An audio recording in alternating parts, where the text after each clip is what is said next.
What's up, Armchair Fandom? This is DaRealLastJedi. I want to welcome you to another broadcast of Saturday Fandom Insanity. Before we get started tonight, I just want to encourage everybody to go to YouTube, open up a YouTube account, just like any other social media. Before you can comment or interact with the channel, you have to have an account at YouTube.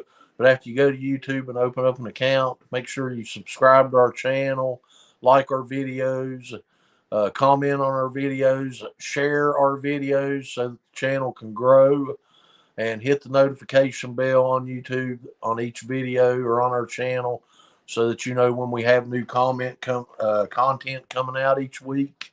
Before we get started tonight, I just want to give a shout out to somebody. I believe right now she's in North Carolina. I got to iron out some details, but somebody that's been getting our announcements and everything, found out this evening was a long lost family member. I still have to iron out some details about exactly how we're related. She's related somehow back through my dad's father or my grandfather on my dad's side. But I want to give a shout out to Betty Cochran. I believe right now she's in North Carolina. So,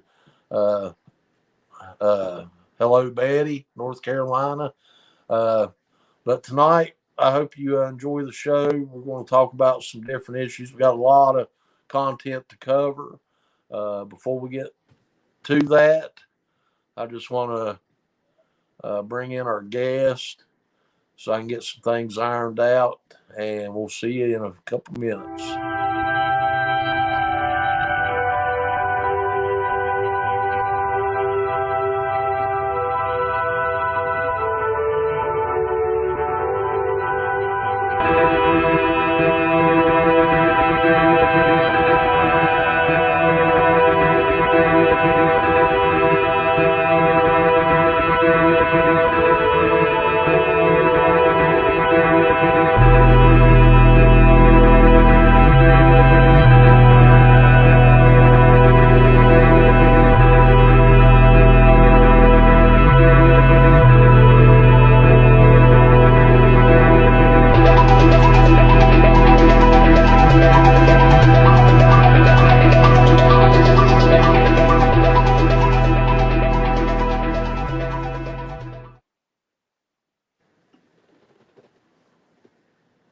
What's up? What's up, the real last Jedi?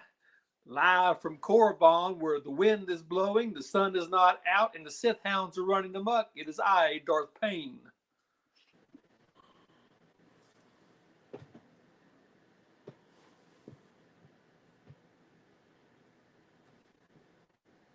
Yep. Got a lot of stuff to talk about tonight, man. We went over it a little bit before the show. You got anything going on in your life? Well, no, just watching my basketball team implode. The Cowboys are continuing to try my patience like they have for the last 30 years. But other than that, life's hunky-dory. I guess we'll go ahead and get started. Before we do, though, I want to let everybody know I'm working on some different designs for merchandise. I'm going to have a merchandise store open at teespring.com. And I'm working on designs for that. Hopefully, we can get that up and running in the next few weeks. And also, I do have that Jaws review coming out. I made the biggest blunder you could make on doing a Jaws review.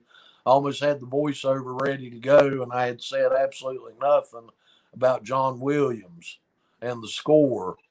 You can't cover any movie that has a John Williams score in it. Not talk about the John Williams score.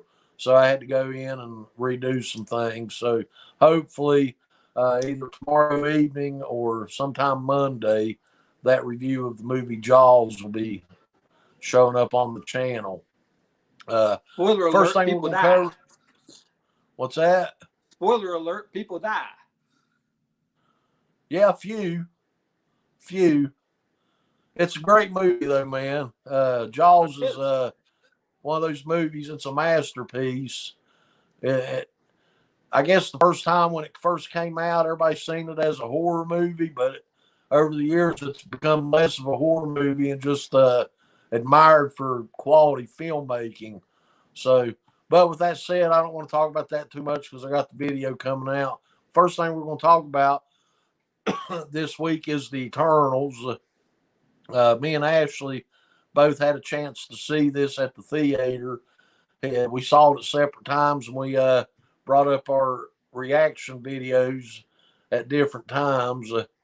But I think we're going to find out. Me and Ashley both had a little bit different take on it. Maybe about the same. Our ratings will be the same. I think I may have enjoyed it a little bit more than you did. Probably. I'm a big cosmic MCU fan, and I've always liked a lot of the cosmic comics. And I appreciate the fact that they put a lot of lore in there, and I was expecting that. I thought the movie was a little long, and I thought there was too many characters in it. But yet, again, I would say that I've read one Eternals comic in my entire life, and I found it, the acting, the characters in it were very good, and there was a lot of funny moments in it. I just thought it drug a little bit, and the action toward the end was pretty good. But again, I've seen worse MCU movies, but most of the MCU movies are good, so it wasn't bad. It's not as bad as the critics make it out to be, but it left it lacking a little bit. Yeah, the critics on it kind of shock me. Yeah, me too. They're usually more apt to be favorable to the big companies because of the kickbacks they get and the access their reporters get if they're favorable. They weren't too harsh on Black Widow and Shang-Chi, though, were they? No. Yeah, I didn't think they were. That's what surprises me. I guess they're trying to overcome the narrative that's going around now about Access Hollywood and everybody being shields. So, I don't know. Scott, complete overreaction. Before we talk any more about Eternals, let me ask you, for the audience that isn't aware of the source material or isn't big into the MCU or any of the nerd genre, so to speak, the differences in your different aspects of the Marvel comic universe as far as the cosmic side, the supernatural side,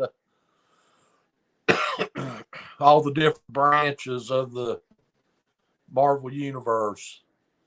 You know more about that. I was going to get your take on that. Well, that's what I stated in my out of theater review just a few minutes ago. I think they did a good job, and to their credit, when you do an origin movie like we're going to discuss later with one of my favorites, Thor, as you can tell by the shirt, you got a lot of ground you got to cover. You've only got a limited amount of time to do it. You don't have like a television series format, which you can do, like Disney Plus or something along those lines. So basically, you have to do it, get a lot of material, choose who you want to use, and do it in a short time period. And I think they did a really good job, especially with the Celestials. Now, Celestials were kind of alluded to in Guardians 2 with Ego, who, by the way, is not a Celestial in the comics, but that's okay. But he's a rogue Celestial in the Guardians Volume 2. Now you start bringing in other ones. That's when those are really the bad guys of the movie and not the deviants, which were just a plot device. But again, I think they had a lot of ground to cover. They had a lot of lore to try to get out there. This is just a springboard into something bigger. You're going to have, I don't know if you mentioned it for the programming this week, but Guardians Volume 3 started production this week. James Gunn put a picture on Instagram and on Twitter about how all the cast was back and they started production, which is great. I love the Guardians franchise. But this, Jamie, is a good movie that springboards into other characters with the Fantastic Four. You're going to see Nova, characters like that. And you saw it in the post-credits scene with Thanos' brother, with Pip the Troll. I mean, they had to have something to springboard that. And unlike other Origins movies, this movie had the burden of having to springboard a lot. If that makes any sense. Yeah, I guess what I'm aiming at is I wanted to hear your take more. There's different aspects to the Marvel Universe. Like when you mention the cosmic side of Marvel, right, you're talking about like interstellar beings like Thanos, the Guardians of the Galaxy, Nova, Galactus, things of that nature, the Celestials, the Eternals, things like that. But like uh, uh, WandaVision focused more on the supernatural. Right. With we see the birth of Scarlet Witch. We're introduced to Agatha Harkness. There's another character out there everybody theorized about being in this, Mephisto. So you got a supernatural side. I guess Blade belongs to that part of Marvel. And then Supernatural, yes. where does like Captain America, Iron Man, Thor would be a cosmic character. But where does the how many more different divisions are there, and what are some other characters in those divisions? Well, like you talked about, you alluded to Galactus, you alluded to the Celestials. There's characters like Nova. Now, you remember from Guardians Volume 2, you had the Nova Corps. Well, the Nova Corps is one of their main champions is Richard Rider, who's from Earth and who really has a lot of the Nova superpowers. You've got him. Another character I think you're going to see more of maybe be Ronan the Accuser, who was really good in the first Guardians movie, if you go back a little bit. You're going to see a Nihilus in the Negative Zone, another character it's cosmic that the Fantastic Four have a lot of dealings with. You're going to see just, Eternity, Oblivion, the Living Tribunal. These are all major cosmic characters that haven't even scratched the surface yet. So that's what I was saying. The Eternals was one of Jack Kirby's last things that he did. And again, the Celestials are a big, like they are in space. They're an offshoot of that. But there is so much more out there. You got Quasar. Like I said, well, all these characters are part of the Marvel comic universe. Yes, right? The cosmic universe. They haven't been introduced into the Marvel cinematic universe yet. Yep. Okay, but everybody you're referring to is considered part of the cosmic side of it. That's exactly right. What's some other characters that would be considered part of the supernatural side? Supernatural, you're going to be dealing with characters like this. This is in the Doctor Strange realm. Blade. You're going to probably have Dracula referenced at some point in time. One of my personal favorites, Ghost Rider, Mephisto, the Fear Lords. We saw in Shang-Chi, one of the Fear Lords was the villain in that movie, the Dweller in Darkness. These are all part of the supernatural stuff. And I think you're going to see a lot of them show up more in the Disney Plus series. And I think as you where does Dormammu fit in? Dormammu, that's another character. Mordu's part of the supernatural stuff. I mean, these are all big time characters. What are some more divisions in there? We've already talked about the cosmic and the supernatural. What are some others? One of my favorite villains in the Doctor Strange universe, supernatural, is the character known as Nightmare. And that was who originally, that Scott Derrickson, who directed the first Doctor Strange movie, is who they said he wanted to be the villain in the second one. Well, as we now know, the director of Doctor Strange and the Multiverse of Madness is not Scott Derrickson, it's Sam Raimi. And that's going to have a different villain in it, who's a supernatural villain, but they're trying to introduce so many different things. But the point of it being is Dormammu and Nightmare, especially in his dream dimension, he is one of the biggest foes that Doctor Strange ever has to face. And I always thought a perfect casting for the character of Nightmare would be Al Pacino, even his age that he is now, because he's the kind of guy that could pull that character off. And I think one of the guys you need to look for in the future is going to be Nightmare. Him and Dormammu and Mordu are going to be the ones that really feature, and even Dracula. That's why you got Mahershala Ali. He's going to be playing, Blade. They didn't bring him in there just to fight no lightweights. He's coming there to fight Dracula and other people like that. Okay, now that's the cosmic and the supernatural. Right. What's some other divisions? Well, you've got talk about cosmic, talk about supernatural. Then you've got your Earth division down here. Your local. You're basically your bank robbers, your arms dealers, stuff like that. Your more ground-based characters that people like Black Widow have to face. And that's that'd be like Captain America, Iron Man, Hulk. But yeah, and another thing, and one that I left off, and I didn't mean to, for the cosmic is the Skrulls. And you saw them in Captain Marvel. You're going to see more of them in the Secret Invasion series coming up. That's another cosmic villain along with the Kree, by the way. But getting back to what you're saying about the Earthbound villains, that's when you'll see the Abomination's going to return. You're going to see people grounded that people like that have to deal with, where his Thunderbolts are going to deal with. So your divisions are basically. Is that basically Marvel can be wrapped up in the cosmic, supernatural, and Earth? Right. Is there any others? Well, you got your big time Earth villains, and then you got your street level guys. The bank robbers, stuff like that, or then you got Green Goblins, and you got street level characters like that. But then you've also got big time Earth villains like Doctor Doom. Doctor Doom can transcend the Earth level, the supernatural level, and the cosmic level. He, besides Mephisto, are the two major villains that can do that. Yeah.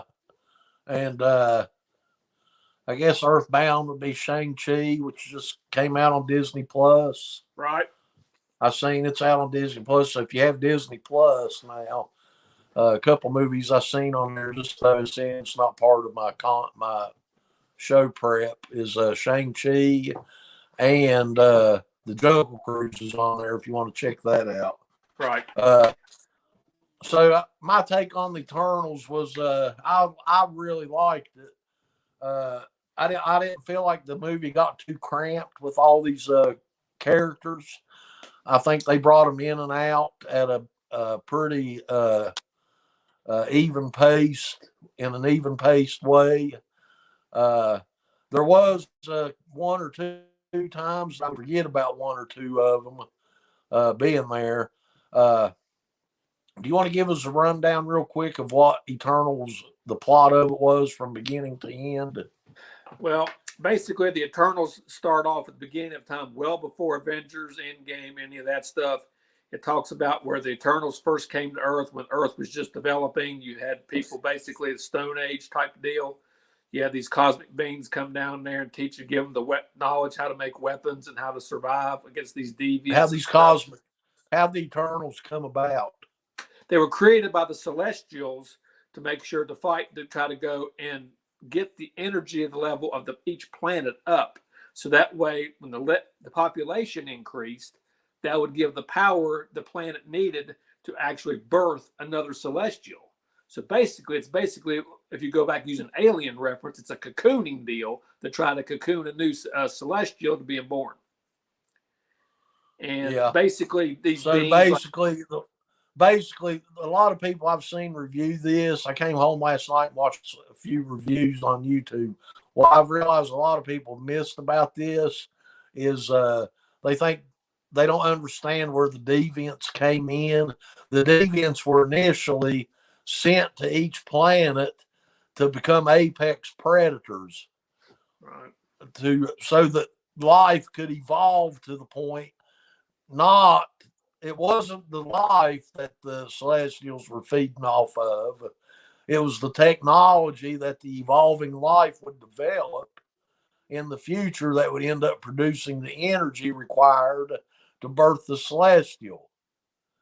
A lot of people missed that. They thought, well, why did they create the deviants to start with if the deviants were just going to go down there and start killing everybody? Well, that wasn't the purpose of the deviants. The purpose of the deviants was just to keep apex predators from coming around so that some life could evolve to the point that they developed technology. But the deviants ended up just killing everything, becoming apex predators. And so life couldn't evolve. So then the Eternals had to be created to go down and keep the deviants in check. Exactly. Yeah, they needed to do that. What happens after we're introduced to that? What happened in the movie? Well, what happens after that, you get the backstories on each individual Eternal, and you find out that Ajax, who's the leader, is the one that communicates directly with the major Celestial. And basically, he's the one that gives them the plan how long this has to take place. And then once it's revealed that the Celestial is about to be born, they all figure out that they all got grown attached to the planet, that everybody's going to die.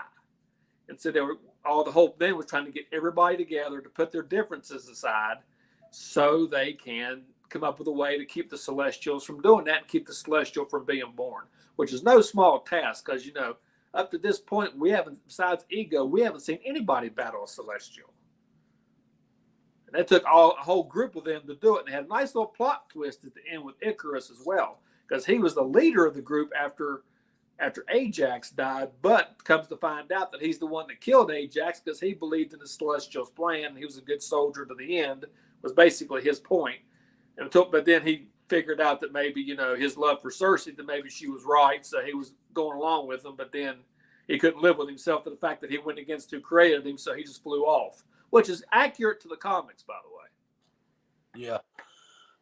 There is some things about the movie I didn't like, that I understood where people were coming from. One of which was is you had to remind yourself periodically as you was watching it that it was part of the MCU, other than a couple of throwaway references they had in the movie. If you went into it not knowing that it was tied into the greater MCU, without those references, you might miss it or forget about it. One reference was when Sprite asked them who they thought was going to lead the Avengers now that Captain Rogers and Iron Man was gone. Another reference was when Icarus mentioned vibranium in one part of a reference to the material that Cap's shield's made out of and a couple other things. But there, what was the other thing about it that I didn't really like? Aside from that, there was some interesting things in it that I really liked. I liked the dynamic of Sprite being this being that's thousands of years old and being jealous of Cersei having the romantic relationship with Icarus, and she's in this constant, you know, preteen body, and she kind of is in love with Icarus, but at the end of the movie, Cersei gives Sprite the ability to live as a human, even though she's going to know that her time is limited, but she's going to be able to get older and stuff. So I would look for whether they do a sequel to this movie or a series. I would look for them to recast Sprite Probably as an older woman so that can be further developed and explored. Which that was an aspect of it I thought was interesting. I actually like that. Everything about the Celestials they talked about, I thought was really, really good. No, I agree, and it's almost like Cassie Lang, how they had to recast her after during Endgame, and going forward because she's aged, and so that's basically they're going to do the same thing with Sprite. I will say that I was a little surprised at how underused Angelina Jolie's character of Athena was. I kind of expected her to do a little bit more. I mean, she kind of did toward the end, but that kind of surprised me a little bit. But one thing I was very pleased about how Kit Harington's character of Dane Whitman, although he wasn't in it a whole lot, he was in it enough to show you that he's going somewhere in the future, and I like his character. Now, see, that's one thing I like about the MCU. I've never been a big reader, and while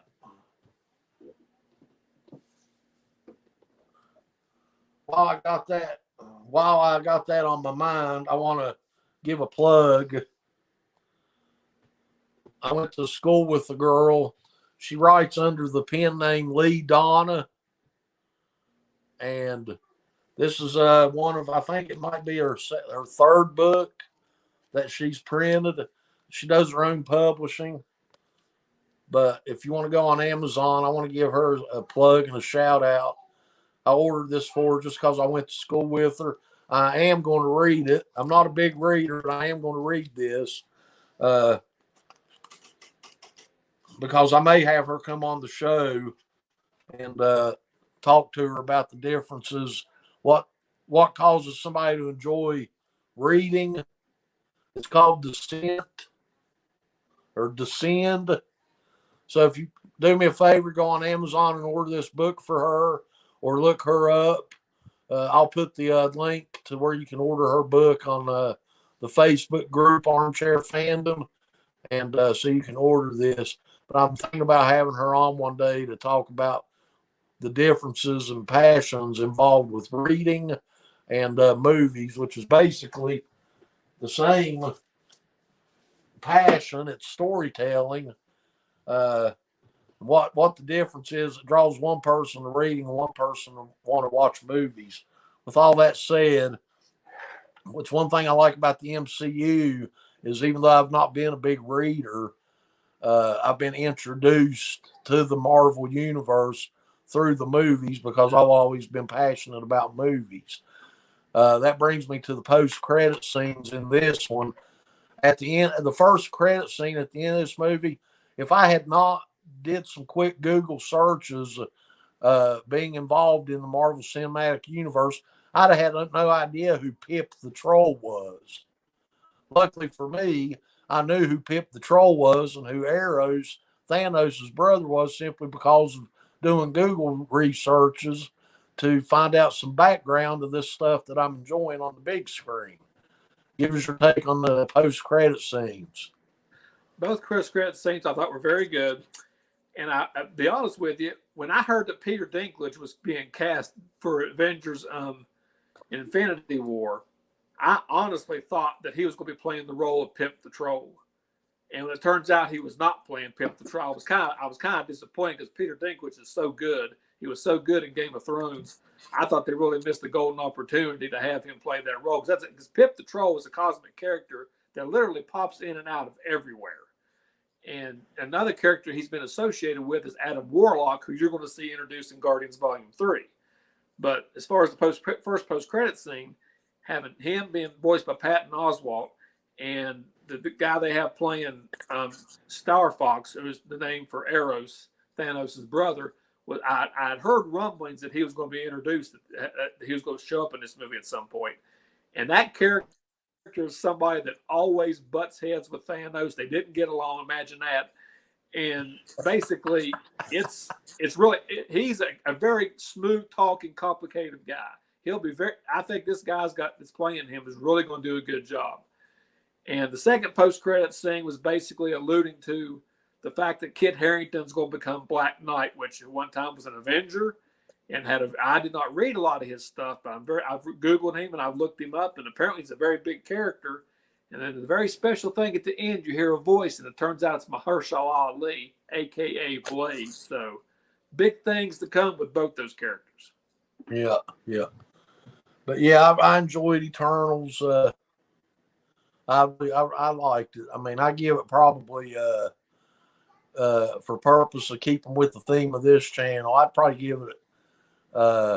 Based on just how much I enjoyed it, probably a 3 out of 5 armchairs. I'd give it 2.5 out of 5 armchairs. So about a 5. I might give it 3, not 3. I give it a 3. I give it a 6 out of 10 and a 3 out of 5. Okay, I probably, since you give it a 3, I'll keep it with 3 out of 5. Because I may have just misread your initial reaction from it. We may have liked it on a similar level. I didn't get it that you liked it as much as I did. Reading your reaction and then coming out on my own. But let's go ahead and move on, man. We've talked about this for almost 30 minutes. So our next topic is going to be upcoming and current movie releases. And while I was doing research for this, on Disney Plus right now is a soft reboot of Home Alone called Home Sweet Home Alone. I think Home Alone's one of them movies, man. It was magic in a bottle one time because the sequels never worked. I mean, the second Home Alone 2 was basically the same exact movie, except they changed locations from the McAllister's home to New York City. Right. But Home Alone was a classic comedy, man. I remember going when I was a kid to see that and it just being so funny with Daniel Stern and Joe Pesci playing these bumbling idiots getting owned by this kid. I mean, stepping on nails, getting smacked in the face with paint cans. But this movie, I'm not a whole lot interested in. I might check it out since It's on Disney Plus, and I already have it. But would you be interested in checking this out? Well, if it's I guess it's going to be on Disney Plus, right? Or is it going to be a theatrical release? It's on there now. Oh, guys, yeah, I thought I saw it on Disney Plus. I'll probably watch it out of just curiosity. I mean, I kind of view Home Alone as the Terminator franchise. Terminator should have stopped after the second one, and I think Home Alone should have stopped after the second one. And the soft reboot, I'll watch it, but again, I'm not expecting a whole lot. I'm going in with low expectations. Well, we all know there's not a franchise Disney's not ashamed to suck a dollar out of.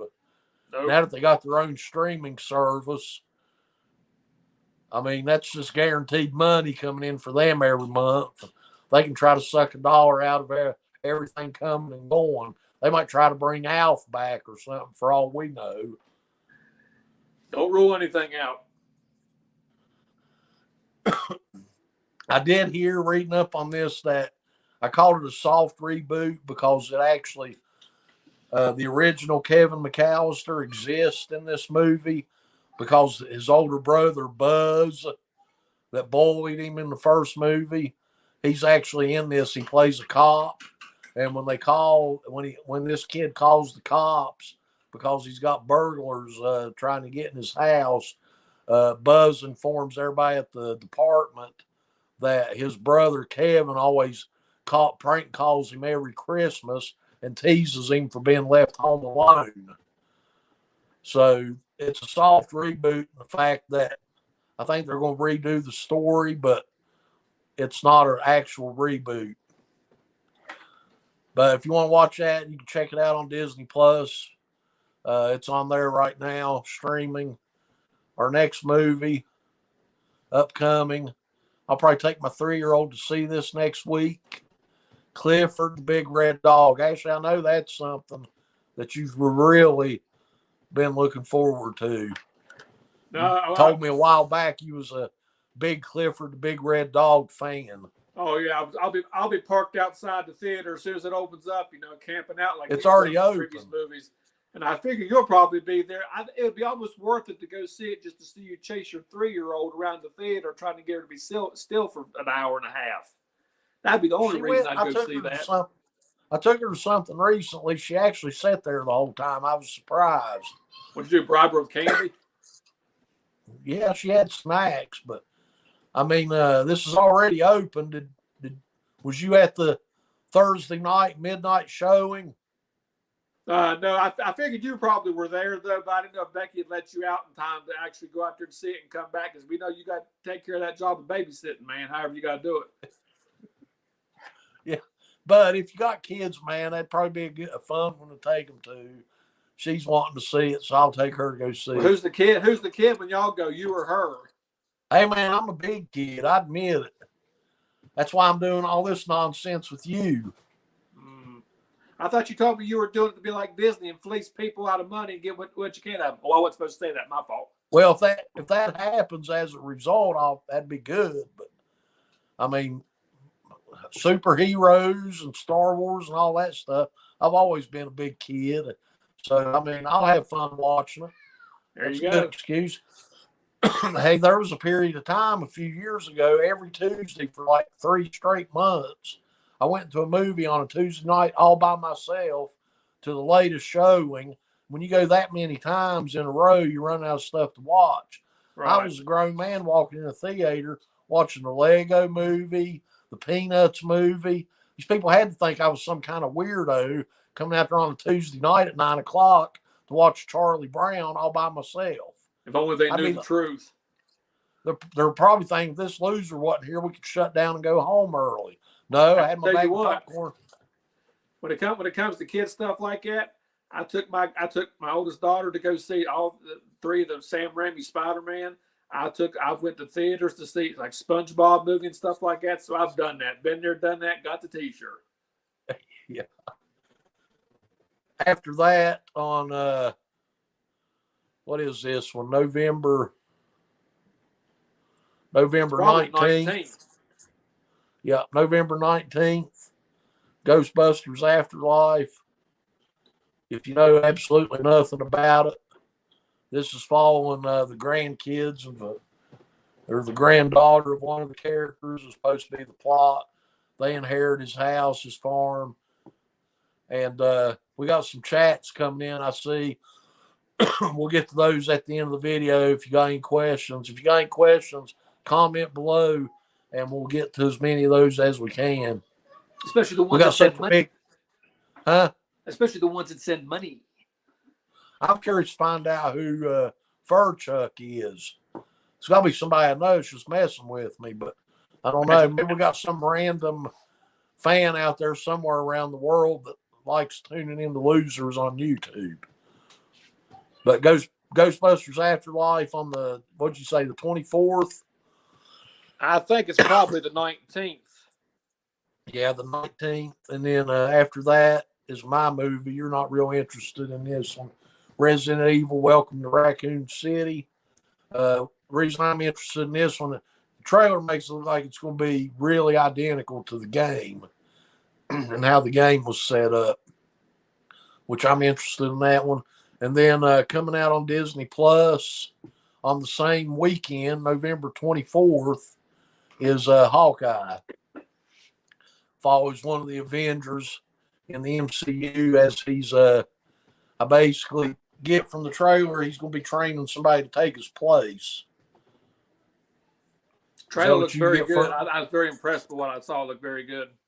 I like the trailer. After that, we got Spider-Man No Way Home on December. What's that? I think it's probably the 17th, maybe, or somewhere in that area. But the trailer's going to be this coming Tuesday, November 16th, I believe.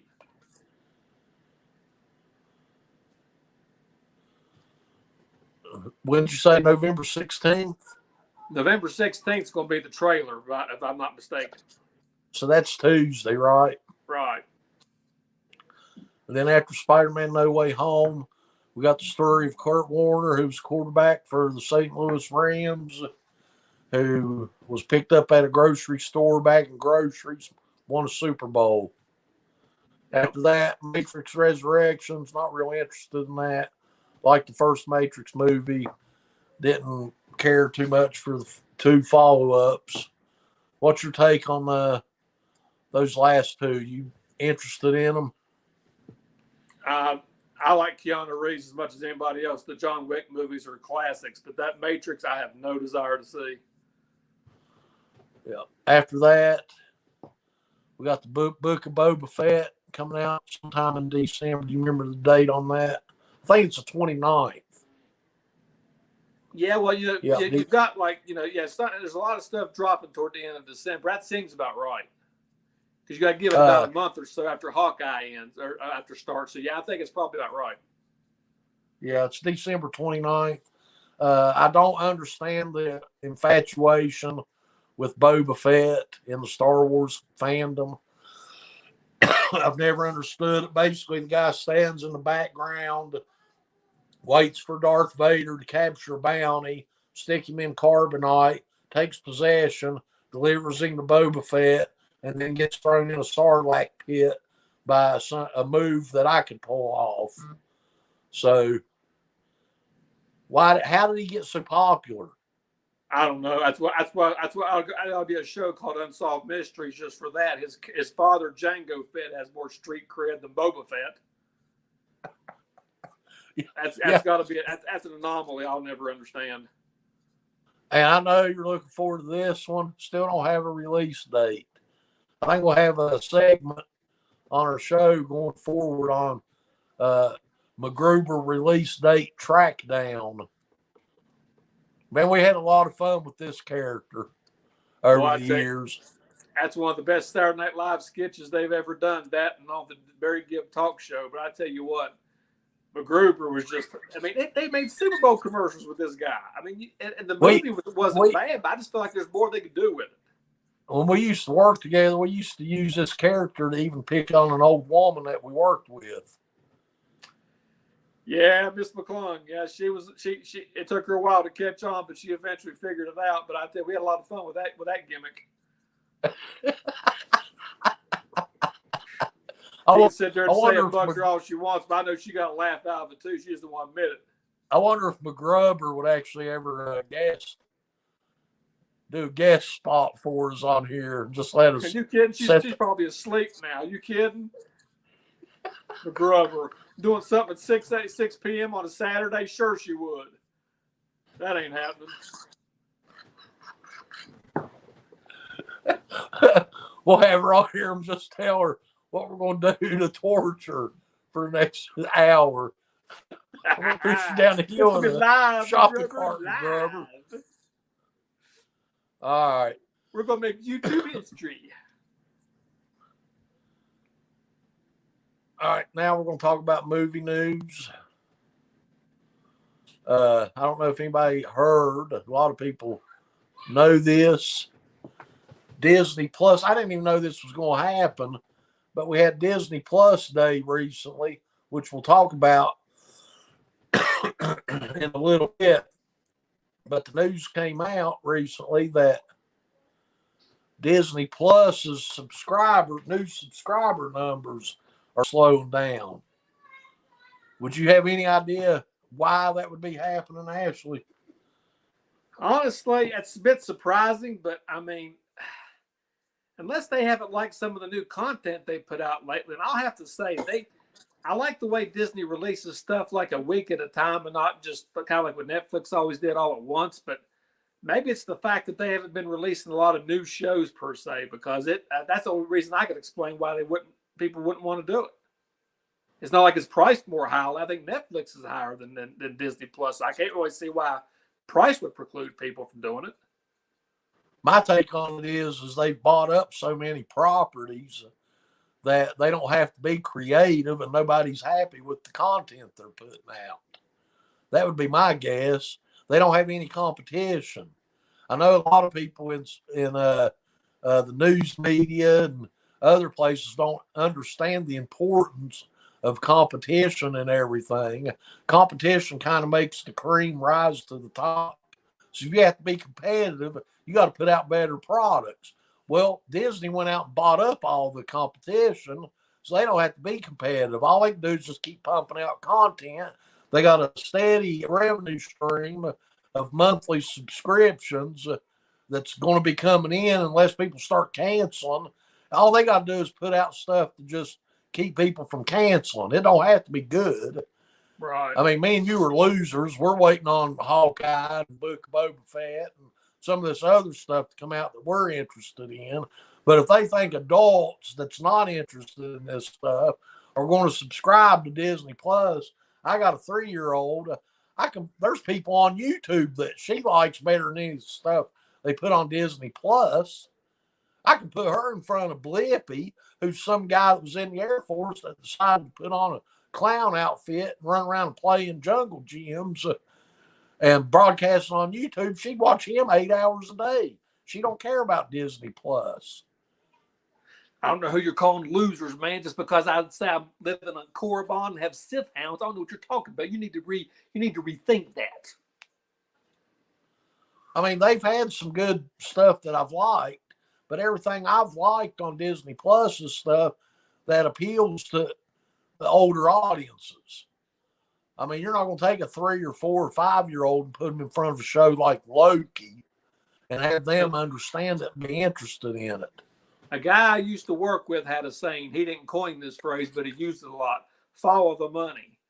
Bottom line is your 3-year-old's not going to come up with any money to buy any of these streaming services. It's going to be the parents and grandparents. So they need to cater these shows toward people along those lines just so they could get their initial monthly subscription, and then they can make something for Junior. Yeah. Then they can make some of the garbage that's not any good. Which they'll make regardless. Yeah. Well, they're going to make that anyways. Our next piece of news, I want to talk about Predator 5.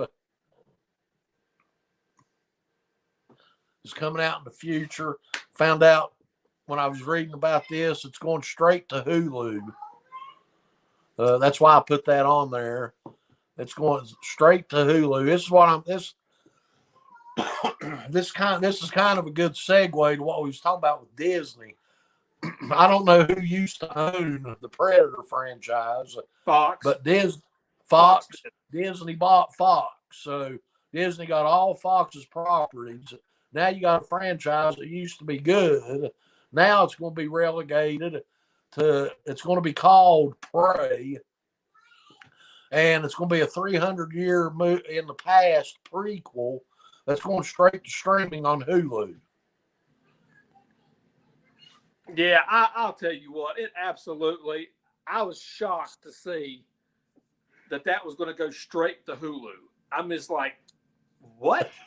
This is a theatrical release. I don't understand how a movie with Predator could go straight to Hulu. It absolutely blows my mind. I've watched every Predator movie. I'm a huge fan of the franchise. I've got a majority of the comic books. And to see that that's going straight to Hulu is like, what? Of course, I shouldn't be surprised because basically I thought when Shane Black came and did the last Predator movie, oh, Shane Black gets it. He's the guy who was in the first Predator movie. No, he doesn't get it because the movie wasn't that good.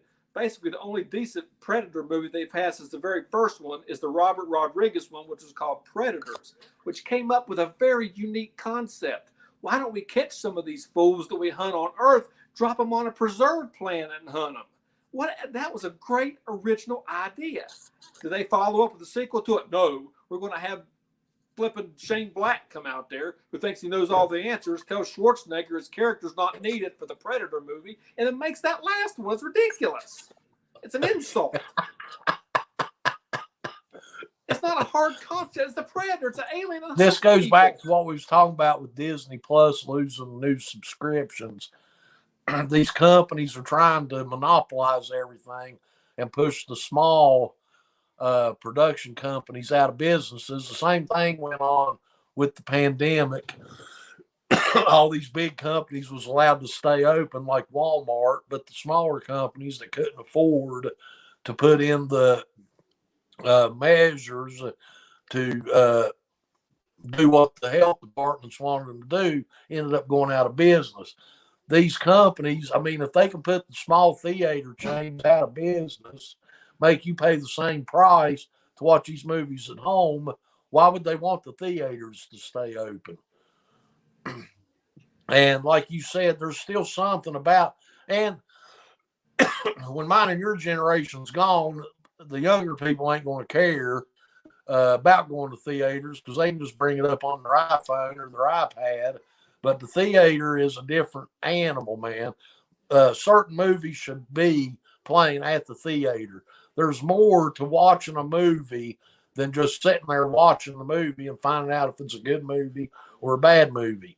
When you get in the car, especially like during holiday season or summer blockbuster, when you get in the car and drive to the movie is part of the experience. Walking into the theater is part of the experience.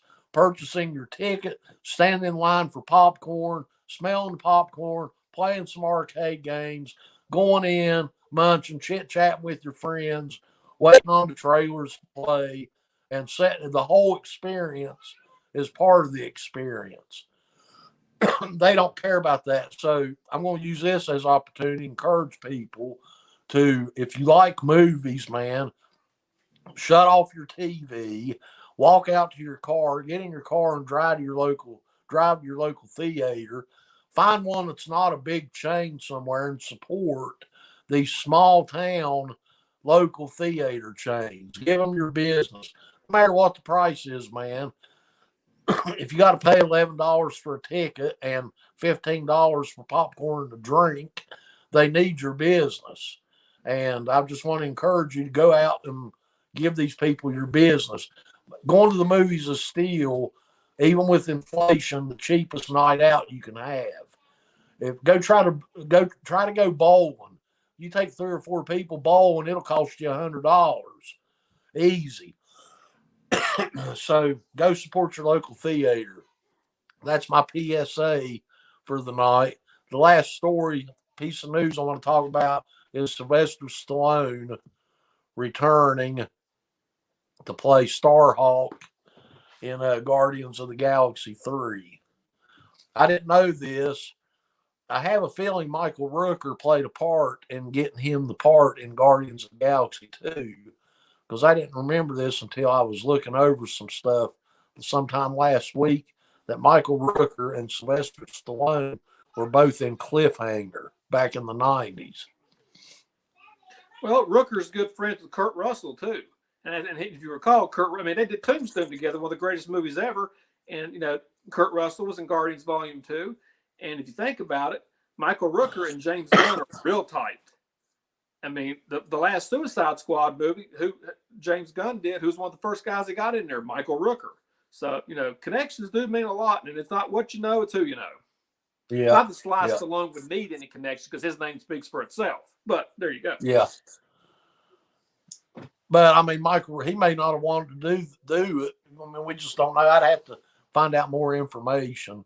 But I'd say there's something to do with them being connected somehow. They might be friends. I don't know. I just thought that was interesting. Probably are. Part of the story.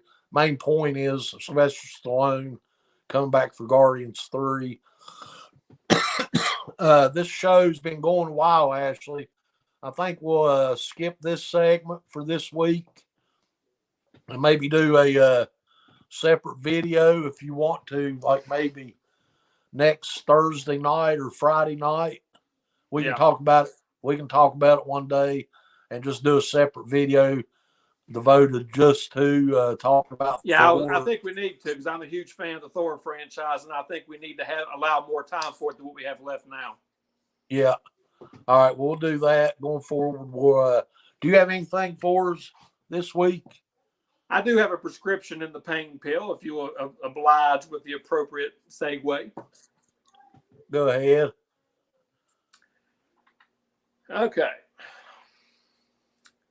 This week's Darth Pane reliever centers around something we were just talking about earlier about, streaming services. Well, as most people didn't know, there are plenty of them out there. There's Netflix, there's Disney Plus, Hulu, you name it. One thing that I've noticed, we were just talking about earlier, is we want people to go back to the theaters and see the movies because it helps. They need your business. Well, if you've noticed, Disney Plus, Netflix especially, have been making their own movies, especially Netflix. Well, and some television shows as well. Now, the television shows on these different streaming services, for the most part, the ones I've seen, I've liked a lot of them. But for the most part, the movies, especially Netflix movies, I thought were horrible. I mean, I've sat and watched some ones that I wish I could get time back from my life for, but I'll never get it back. That being said, Netflix dropped a movie this week called Red Notice. It's got The Rock in it. It's got Gal Gadot in it. And it's got Ryan Reynolds in it. This movie should not be a home run, right? It's a Netflix original movie. Don't buy it. I mean, don't bet on it. I mean, I'm going to watch it, and I hope it's going to be really good. But I've learned the hard way with Netflix original movies, that ain't necessarily the case. But the point of that diatribe is this. The streaming services are basically taking a lot of the audiences away from, not only the movie theaters, but network television. Now, to be fair, network television is not very good right now, so you should watch the streaming shows, television shows, as opposed to those. But when it comes to movie theaters, like The Real Last Jedi said, him and the Sith Lord Darth Pane can agree on this. Keep going to your local theater and try to keep them in business, because you can't beat the theatrical experiences for a lot of these movies. I would have hated to have seen Endgame at first just in my house. Seeing in the theater is the real deal. Back to you.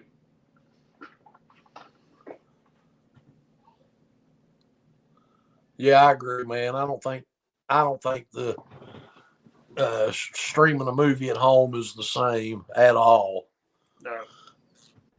But to close out this week's show, we're going to talk a little bit about Disney Plus Day and what was revealed. I didn't know Disney Plus Day was even going to be a thing.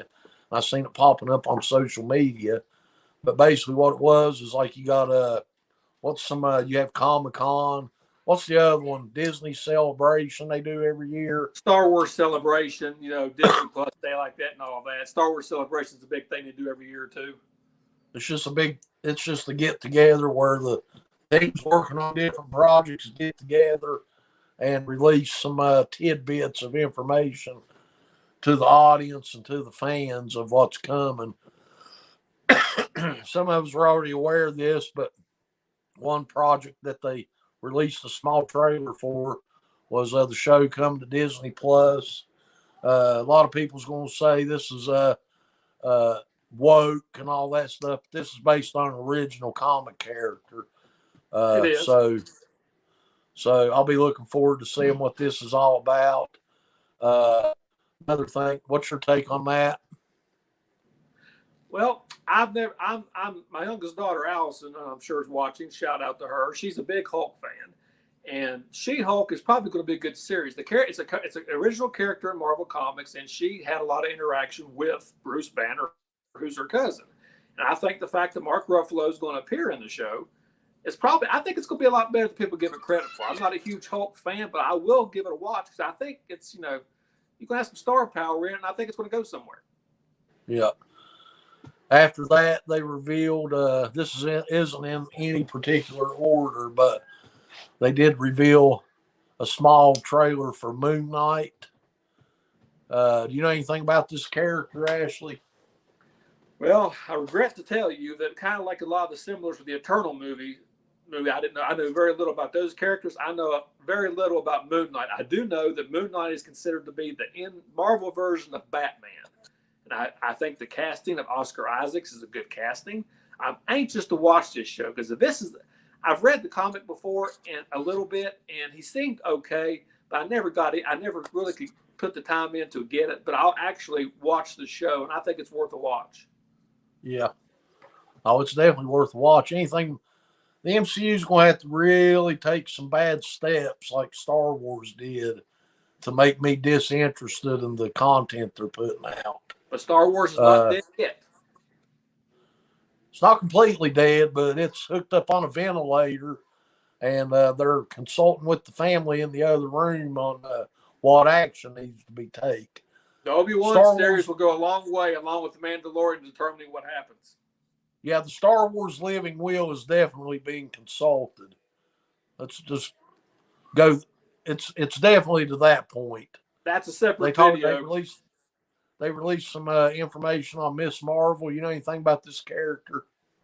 I know nothing about this character. I know that her name's Kamala Khan, and she's Islamic, and she's a younger character that has some dealings with Spider-Man, I believe. So I think it might appeal to young audiences more. So I mean, I don't know much about her, and I think she has a connection clearly to Captain Marvel, Carol Danvers, hence the name. So I think there'll be some connectivity to both the cosmic universe and the street-based characters.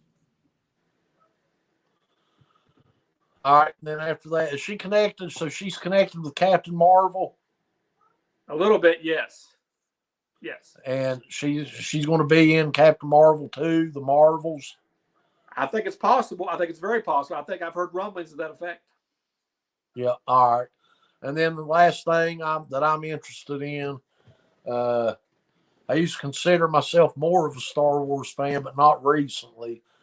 They just did me in with the sequel trilogy and what they did with Luke Skywalker and the story of Anakin bringing the Emperor back and all that stuff. I agree. I'm not as much into it, but I am looking forward to the Obi-Wan Kenobi series because it goes back to a point in time where all the stuff took place that made us fall in love with Star Wars to begin with. And I'm still interested in this.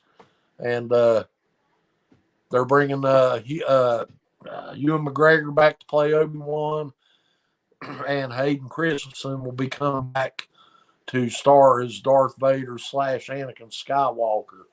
So yeah, and they teased a lightsaber fight between the two, so that'll be interesting to see what happens with that. Did somebody say lightsaber? With all that said, let's get into our comments, Ashley. We've had a few, man. I, for one, on a side note, I'm very much looking forward to the Obi-Wan show, even more than the third season of The Mandalorian, because anything with Obi-Wan and Anakin's in, sign me up for. Yep, I agree. Here, could you type in the comments? We got 5 people watching. Can you type in the comments if who's messing with me? Who's There's first? a long list of people. Who are you? If you tell me your name in the comments, I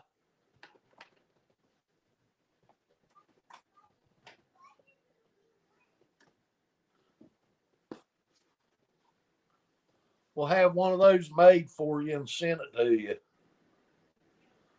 If you'll tell me who you are. So how many comments do you have? Is it all from the same person? Well, he said, whoever that is, they say,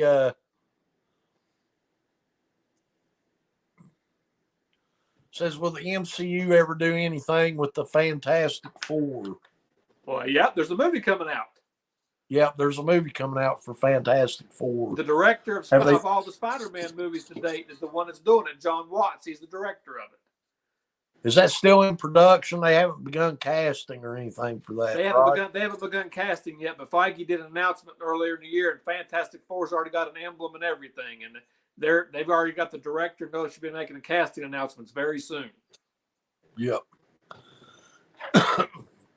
Allison says the SpongeBob movie was legendary. Did you have the same take on it when you took her to see it? I don't know if legendary would have been the adjective I would have used, but it wasn't boring. I got laughs out of it. We had a good time, and that's what it was all about. You'll think of that when you go see Clifford.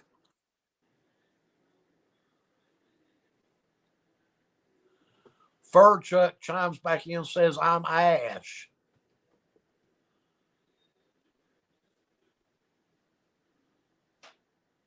No clue. Have you been typing comments on the side messing with me? You don't know the power of the dark side, sucker. Hey, Allison, how did you put up with this guy growing up, man?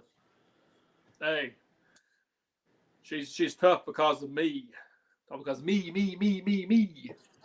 She says she would like to donate to the channel. To 1-800 Fly By Night Productions. There'll be operators are standing by to take your calls. Here, I'm gonna do your dad a favor. The way you donate is you take a $10 bill and you send it to his home address, right? Yeah. Actually, I got a great way, Allison, for you to donate to this channel. Since your dad won't go see certain movies because he wants to stay at home and save money and watch it on TV, if there's a movie coming out that I wanted to take him to go see, both those go see it at the same time, you can pay for it. That's a great way for you to contribute to this channel. You're just trying to get somebody to buy you a free movie, loser. Forget it. If you think one of your hats is going to be able to come up and cover that, you can forget it. You think me and Allison both are going to babysit you and your daughter? You got to be thinking twice. You be smoking something, buddy.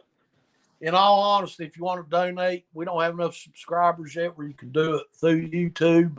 But like I said, going forward, we're going to have merchandise available through Teespring. Just best way you can support our channel at this point is share, try to get the word out and help the channel grow. And then hopefully after we get over so many subscribers, the super chat function will be available and we can stream directly through YouTube rather than going through a third party source to stream. We can start upgrading equipment.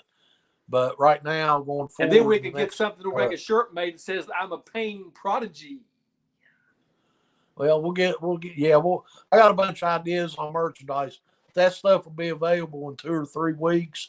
So that's going to be the best way for you to support us. Other than just getting the word out, the best way to support us going forward in the near future is look for that merchandise to come up and buy our merch. Don't know the power of the dark side. Dark side needs money. Furchuck chimed back in and said, I changed my mind. I'm Bambi.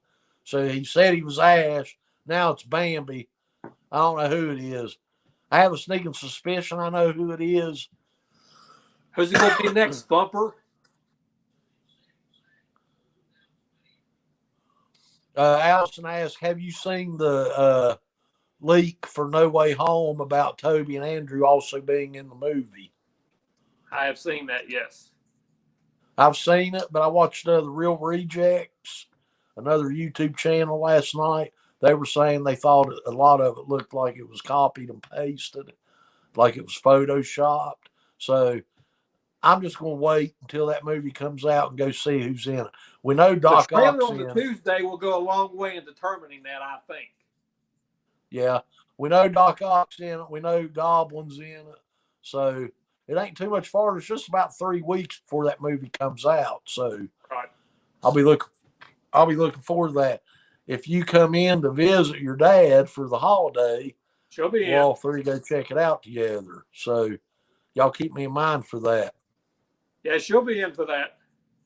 Furchuck chimes back in and says, I'm excited for the Mario movie with Chris Pratt. He's so cool. I also can't wait for Morgan Freeman to play the role of Birdo. Yeah, I think I'm familiar with who that is. I think, of course, I think Morgan, of course, I know who Morgan Freeman is, but I mean Birdo. I know you're talking about. Who's Birdo? It's one of these characters in one, and either that. I've heard the character. I've seen it in one of these, either Lego or something like that. So I've heard the name. But on a side note, do you know it would be a great role for Morgan Freeman if Feige could get him to be the role of Eternity? Can you imagine that guy's voice coming out of the cosmic stuff? Morgan Freeman's voice would be perfect. Yeah. Furchuck chimes back in, says, because people watched what they wanted and they left, for example, they finished Loki, Mando, etc., and lost interest. He's referring back to the Disney Plus, losing subscribers. That could be part of it. I could see that. But they wouldn't cancel if Disney had more content that they liked. The fact that they're willing to watch these shows after it's over, just get rid of Disney Plus altogether, tells you a lot about the content on Disney Plus. They're chiming in for content that Disney purchased from other creators and bought, and then are continuing, and they're not buying Disney Plus for what was originally Disney content years ago. Disney hasn't come up with any original content in years. I mean, you go on there now, they're trying to make a Frozen sequel, Disenchant, an Enchanted sequel.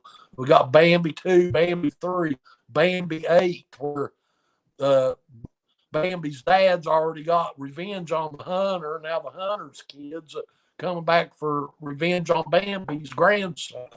They don't have anything original anymore. Everything that everybody's chiming in on Disney Plus to watch is properties that they bought and they bought out. Right. That's how Disney does. And then he chimes in and says, when the new stuff comes out, people will probably resubscribe. That's possible. Yeah. A guy stole my car's catalytic converter last week. I don't think I can go to the movies. That'd be a problem. That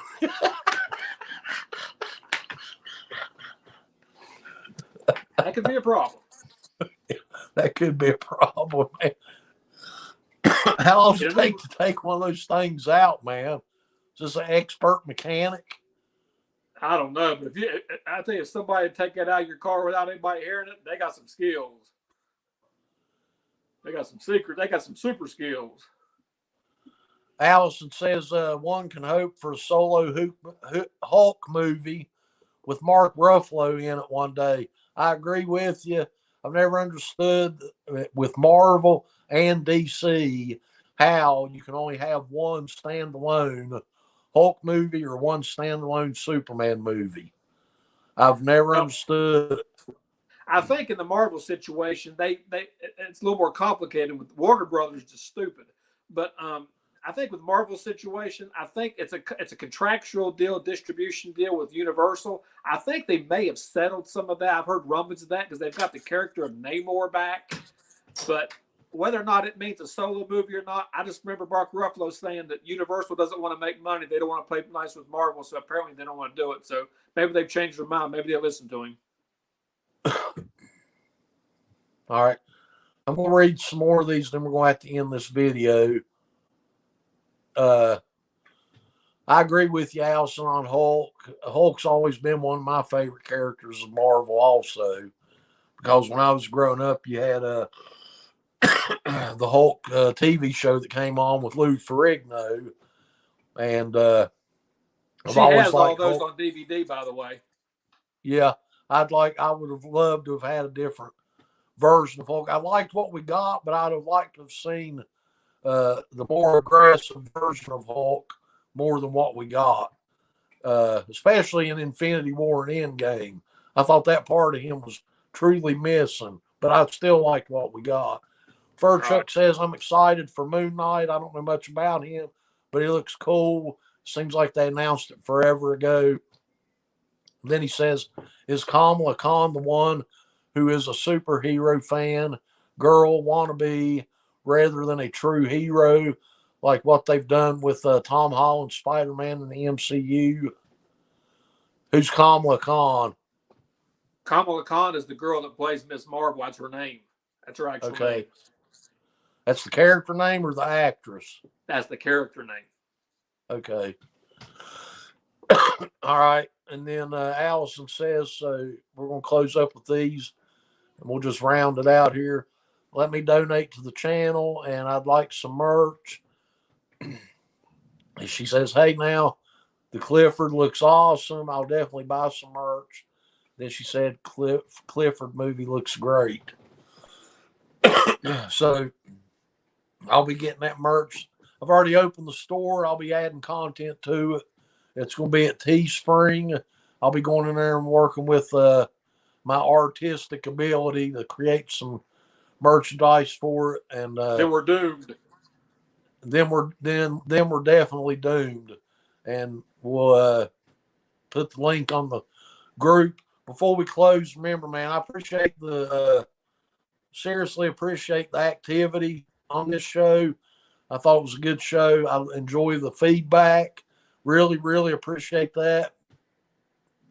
And we'll do the Thor episode this week. What's that? We got to do the Thor episode later in the week. We will. I'll talk to you a little bit later about that. But before we go, guys, remember to go help us spread the word. Get people to join our Facebook group, Armchair Fandom. Go to Twitter. Subscribe, get other people to subscribe to @armchair_fandom. I also, you can find me on Instagram, DaRealLastJedi. You can find me on TikTok, DaRealLastJedi, and you can find me on Facebook as DaRealLastJedi, and on Twitter as DaRealLastJedi. So that's 5 or 6 different ways you can find us. How can they find you, Ashley? Find me at Facebook at Ashley Houchins on Facebook. Find me on Twitter at Ashley Houchins. And like you said, be sure to share on Facebook and go on Twitter and tweet links to the show, and that'll get the word out. Thank you. All right. And then before we go, subscribe, get other people to subscribe to our channel. If they don't know how to subscribe to social media in this day and age, you might have to walk them through it. I don't know why they wouldn't know how to use YouTube at this point, but with all that said, like our videos, share our videos, hit the notification bell, leave a comment in the comment section below, but most of all, share our videos. With that being said, see you later, Ashley.